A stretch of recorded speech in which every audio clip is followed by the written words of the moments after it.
Hello everyone, this is Jake from CINECALIBER. In today's video, we are going to be reviewing the show called Shogun.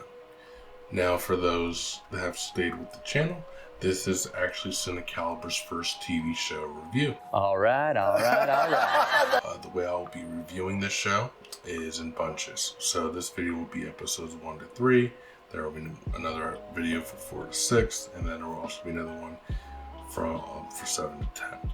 And then I will then do a short of my final rating and overall overview of the show. So, without further ado, let's get into it here. So basically, we have the plot summary for the first episode. This summary is actually on IMDb. So the summary says, destinies converge in Japan after a barbarian ship washes ashore in a poor fishing village. Meanwhile, in Asuka, Lord Toranaga finds himself being outplayed by his enemies. So, Lord Toranaga is actually played by the great Hiroyuki Sanada. He was a Japanese actor that turned Hollywood. He's been in a lot of things, but he's basically a producer and lead actor for this show. He's been in, I think it's Rush Hour, and I believe also he was Scorpion in Mortal Kombat, and also he was the samurai himself in The Wolverine, which was the second of the Wolverine films. So yeah, he's pretty well known, and I thought he did a pretty good job in this one. So what I wanted to actually first talk about though is this show, right, within the first 15 minutes, there's a moment that really defines my expectations for the remainder of the show. It's like there's something of like a slight spoilers. There's something of like an outburst that happens, a random outburst, and then after that, you find out what happens to this person because of the outburst, and you're just like, oh my god, this is this kind of a show. It's kind of like when Game of Thrones first came out, its first few minutes with the Night Watchmen, and then the White Walkers came, or even Breaking Bad with Walt in his underwear and everything like that. It's just one of those eye-opening moments that you're like, wow, we're in for a really great show. And it's just that attention to detail and just really outside the norm you just don't expect to happen. You're just like, oh my god, this is going to be really good. So, and like I said, the attention to detail is just really good. The show explores various cultural aspects of 1600s Japan, basically. So it shows a lot of different things going on. There's a lot of exploration of the power and politics of the show. So the power and politics pretty much follows 5 daimyo regents. These regents are Ishido Kazunari, Sugiyama, Kiami Yukon Sadanaga, Ono Harinobu, and Yoshi Toranaga, who is the main protagonist. So basically, these guys are in a power struggle for Japan after their main ruler dies. He basically divides their power up equally, but of course they want it all. So basically, they're all trying to basically kind of just get the full power of the throne. And then on top of that, you have these Portuguese traders and then the Portuguese Catholic Church Jesuit who are aligned and are also kind of ruling Japan with the daimyo regents. They're really the ones that are basically in charge of this entire thing. They're just more behind the scenes. And the first episode kind of, touches upon both of the regents and also just the Catholic side of that entire political alliance. And then also, what I also really liked in this first episode was just seeing the performances. You could tell that this is going to be a show of some really good acting. You had the main characters, John Blackthorne, played by Cosmo Jarvis. We already talked about Lord Yoshi Toranaga. He's played by the great Hiroyuki Sanada. And then the other main character of the show is Todo America, who's played by Anna Sawai. She's more of a newcomer. You don't really see her a whole lot in this episode, but you do see there's a scene between her and Toranaga towards the end, and then you're like, okay, let's see how this goes, and she seems like she's going to be pretty good. So basically, those are the main things that I really noticed in that first episode. So, and then after that, we have the plot summary of episode 2. Episode 2 follows Blackthorn's arrival in Asuka, stirs up a hornet's nest of rivalries. Mariko, who we just spoke about, is trapped between her cause and her faith when she must translate for the barbarian in Lord Tornaga's custody. So this one I feel like really starts to go more into the history of what's going on in this world that they just established for us in that first episode. So basically, it goes more into the backstory of how the power struggle with the daimyos really became. It goes over like the death of the original ruler and what his actual wishes were for his country. I really enjoyed it. That was one of the things that I was hoping was going to happen in the second episode, because we really didn't get enough in that first episode. And then also it just begins to explore other characters in this world. And then also just the different alliances that are already kind of forming to get their own, like, I guess, seed for power. You have first John Blackthorn and Yoshi Tornaga. They are introduced to each other, and that becomes an alliance by the end of the episode. Tornaga basically finds out from John Blackthorn that Japan is being controlled by the Portuguese, and he's just as shocked as John Blackthorn is, and he's, he wants to use this to his advantage to, take the throne, basically. And then on top of that, you have the Portuguese Jesuits who are aligned with the daimyos, but only certain daimyos are aligned with them, so you can call them more Christian aligned. The Christian aligned daimyos are the Lords Kiyama and Ono. And basically, we find out in this, they have no interest in really helping who I would say is like the main villain at this point, Ishido, with dealing with Lord Tornaga until they get rid of John Blackthorn. Now, John Blackthorn, as if you guys don't know, he kind of is just a sailor, but he's on the opposite side of the Catholics religion. He's more of a Protestant. So that's why where the conflict is there. There's like a main war going on, basically between the English, the Spanish, and the Portuguese. That kind of just finds its way into this Japan conflict. And then another alliance you kind of explore in this episode was the fief Yubashiki's alliance with Ishido.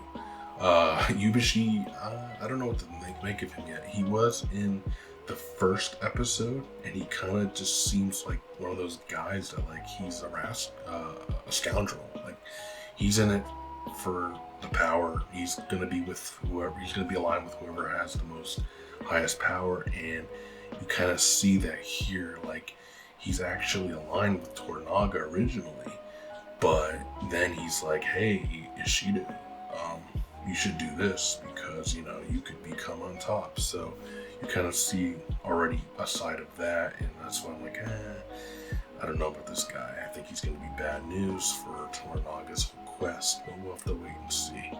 And then again, this episode really starts to explore Mariko, who we only saw a little bit of in the end of the first episode. And honestly, why the new actor, she does a great job. You kind of get to see how she's serving Tornaga, but you don't know if it's forced. It's kind of weird, and then she's into it seems like some kind of a marriage that she's really not happy to be a part of either. So I'm hoping to see more of that with her. But yeah, she's dedicated, and she's just funny. I think she has some really good chemistry already with John Blackthorn. So I'm excited to see where all these alliances go.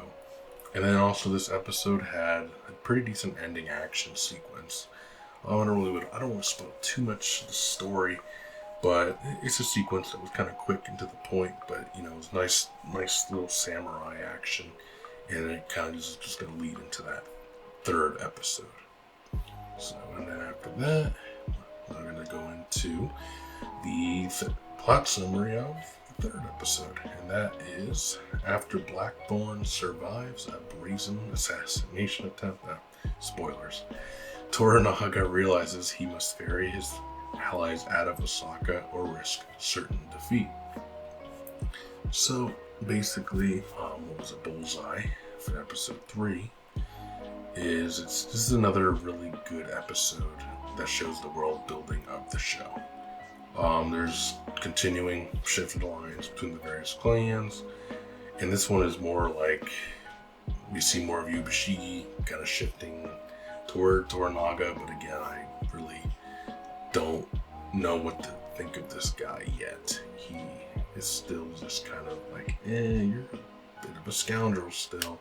But who knows? Maybe he'll turn out. But I just again, that feeling. This one also kind of goes back into the Portuguese again and displaying their own agenda.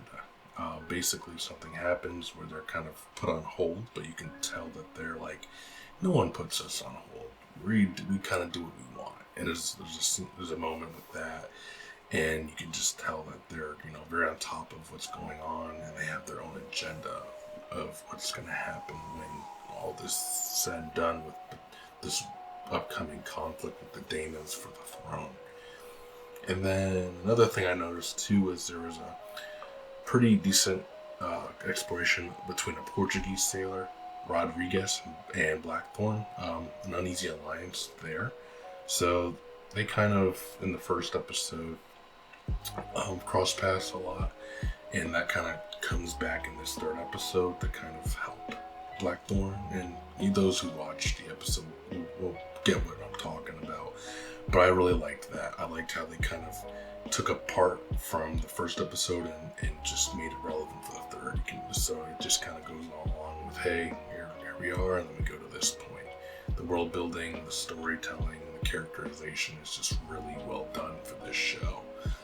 So, and then this episode too had a lot of plot twists, and there were some decent action and battles in this episode.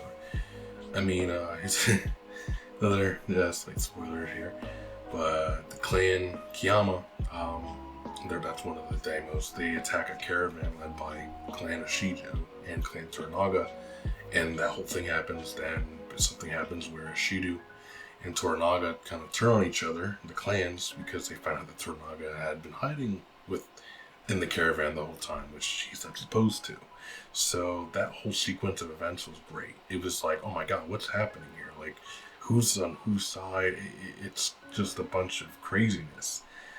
And then, as that goes along, it gets pretty good, and then it gets more, and it goes back into the Portuguese, and like I said, this show's doing such a good job just exploring all these different aspects, different groups, just trying to basically come on top in this whole power struggle of Japan. We do see a little bit more of Mariko's story in this third episode. She's kind of, she has an uneasy marriage with a Toto Bentaro, but his character kind of ends up in a weird spot in the end of this third episode. And so I don't know what's going to happen there, but I'm excited to see. I have a feeling it's going to kind of pop up at a weird time as the show progresses. So again, I'm hoping the best for that. But yeah, the Mariko storyline so far has been really good. So, and she's been one of the best parts of the show as the third main character. And then I really liked the ending of this third episode. It kind of just gets to that point where it solidifies the partnership between Blackthorn and Toranaga, because it was kind of uneasy in the first few episodes, but now they're really starting to kind of get respect for each other, and I really enjoyed that a lot. So that basically was everything that I had to cover for the first 3 episodes. So for my conclusion, I'm going to say that this is a very high production show, and there's really not one to miss. Like I said, the acting, the costume design, the world building, storytelling, the characterization, emotional aspects of it is really deep.